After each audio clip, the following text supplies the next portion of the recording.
Okay, so today I'm going to kind of just go over some logo design stuff. I'm actually going to design a quick logo in these videos. I don't have the project worksheet written yet. I'm actually kind of doing this a little bit backwards, but I'm guessing hopefully by this coming Wednesday, October 16th, I'll have the project worksheet completed for you guys to look at in class. We'll do that hopefully after we look at our mural projects, and hopefully everybody's doing all right with that. Anyway, so I was kind of doing a little bit of research here. I was looking at like just School of Art logos just to kind of try and get some ideas. I like the idea of using CMYK as the colors in my logo, but with a logo you want to start with only black first, because your logo really does need to look good in black. First and foremost in black, and then next you can add in color. So I'm going to be working in black first before I even think about using color. And I was going to do one for the graphic design program. So I was like kind of looking at art schools, some of their logos. You know, they're not actually as impressive as you think that they would be. Like this one's really basic. You know, I did get that color idea from this logo. I do like the colors. This one's really basic. I mean, it looks like the North Face logo almost. This one's really basic. Kind of the same box shape as the other one was. So I kind of just went through and looked and saw, kind of tried to find any of them that I thought were good. I don't know, I mean, none of them are really all that great, but there was one in here that I did get an idea from, although I don't know if it's showing up. I did kind of like this one with the S that kind of joined the N and the A. I thought that was kind of a nice one. So, I mean, that's probably a good place for you guys to start too, is just looking online and seeing if there's anything that you like, that you might want to emulate. I think this one's actually pretty nice. So anyway, I kind of came up with a idea, and it's actually right here. It's really basic. I did it with like a really large pen, or actually I think it was actually a dry erase marker, but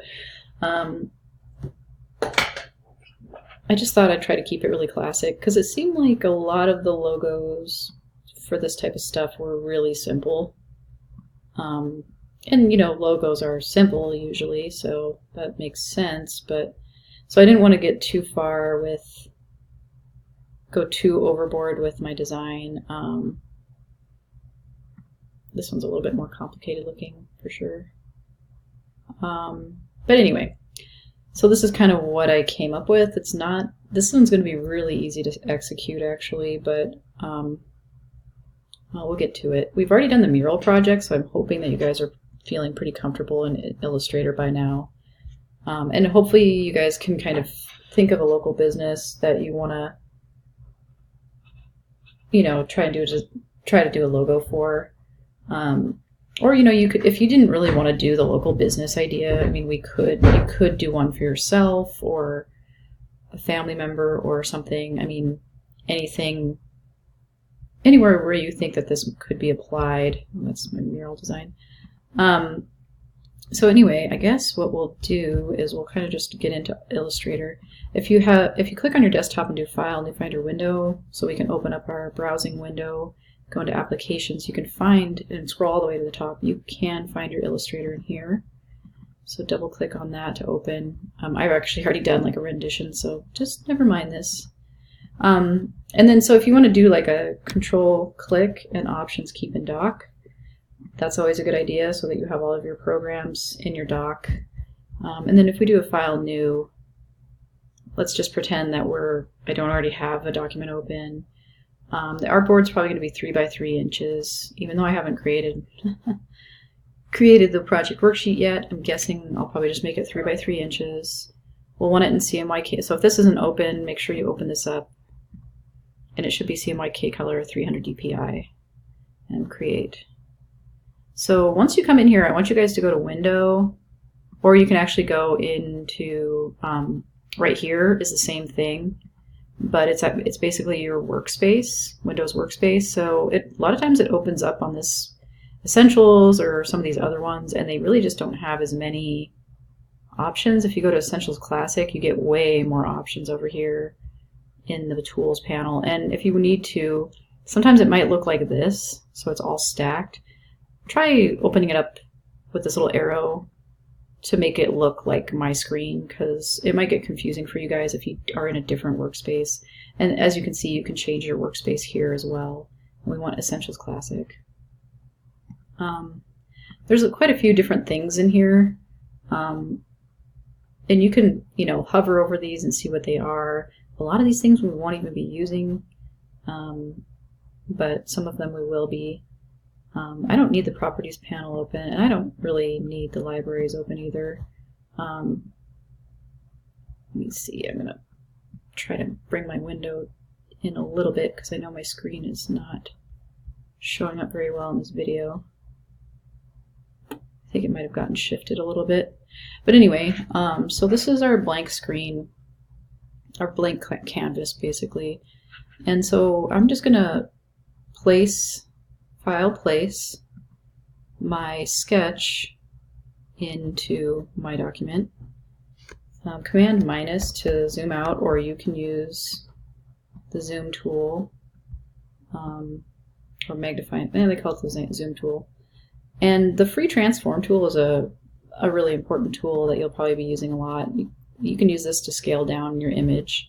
So if you click on that, select that free transform tool, make sure you have your sketch selected, or whatever it is that you bring in with the file place. Push shift and then just drag from the corner to size things down. And then you can do a command plus or use that zoom tool. So that brought it down in size, and I'm just going to put it off to the side, but I want to, kind of be able to reference that a little bit. Okay, so, literally I could probably build this pretty quickly. So here's the rectangle tool. This is another tool that you're probably going to be using quite a bit. If you click on these tools that have like the little arrows in the corners, you can actually hold them down. And if you hold them down for any period of time with your mouse, you can see there's other options underneath these tools. So here's the shape tool. If you hold it down, you can see there's, rounded rectangle, ellipse tool, polygon, star, flare tool. So I actually want the ellipse tool because I want to make a, well, no, actually, I don't want the ellipse. I want a rectangle tool. And so to make a perfect square or a perfect circle, either one that you want to make, just make sure you hold down Shift and then click and drag, and hold Shift the whole time. So as you can see, I have kind of a black outline around this box, and you can see that that's the stroke color. The strokes are actually the lines around shapes, the outlines, and then this is the fill color here of white. If I swap these, you can see in my shape that my fill and my stroke color swapped. So I can swap it again. But I think I'm just going to keep it like this. And then if I grab this, I can actually twist it into more of a diamond shape. Okay, so really what I could do now is I can create the second diamond shape. So Command C, Command V to copy and paste, or you can do File or Edit, Copy, and then Edit, Paste, and that will give you, so I'll do that, Edit, Copy, Edit, Paste. So as you can see, I made another one that way too, but a lot of times we do Command C and Command V as in Victor for copy and paste. So like sometimes it's easy to line things up, but sometimes things don't line up very well. So one way of doing this is just click on something, push Shift, hold it down, and you can click on another thing. Or you can just click and drag and holding down on your cursor the whole time or on your mouse the whole time, you can drag over two objects and select them both at the same time. And then there's this handy alignment tool up here.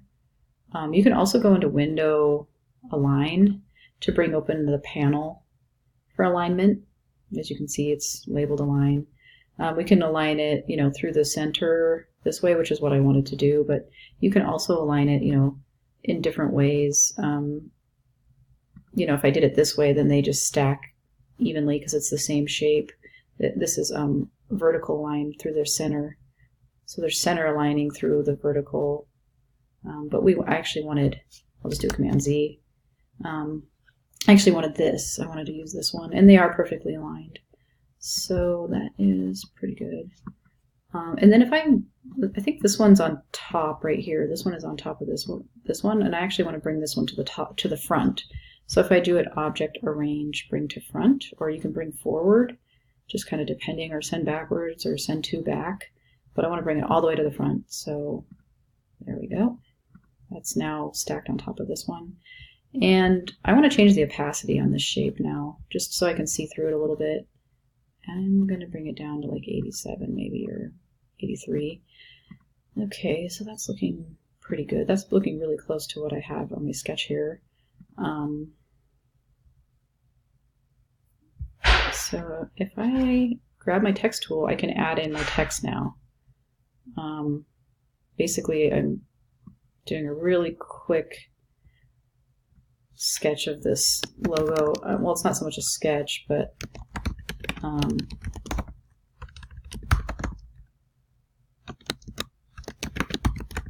just going to type this in. Oops, I can spell it right. And then to center this text, we just need to highlight it, and then you can go up here to paragraph, and then push center. If you want, you can open up, and you can change your character right here. I mean, you can change your fonts, you can change your font sizes, you can change your, if it has a bold, you can use it up here. You can change that. This one just has regular, so it doesn't have that option. But if you want more options with your text, you can go into Type and Character, and that'll pull up this nice character box. And there's a little bit more under here as far as, line, set the leading in between the lines, which is the space in between the lines. You can set the tracking here, which is the space in between the letters. If I bring that up in size, you can actually see that change, which actually I don't really want that, so I'll put it back on 0. So there's a few more options in here, and I think it's kind of nice to have this open sometimes. Okay, I think I'm going to start my next video in a minute here.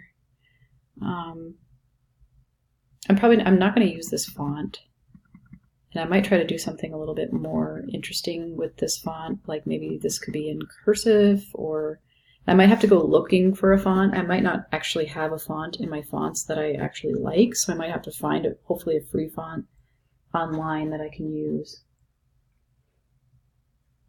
And this by no means is actually how I'm going to finalize this design. Like, I don't want this to be opaque. Like, I want these to both, or transparent, I mean. I want them both to be opaque, but I want to be able to see this square in between each of these. So I'm going to have to adjust this more. Like, I'm not done with this. I just am kind of doing like a quick rendition first before I really refine the design. So I think I'll just go ahead and start the next video since I only have a minute left on this one. I can only do 15 minutes at a time. So, all right, we'll start the next one here in a minute.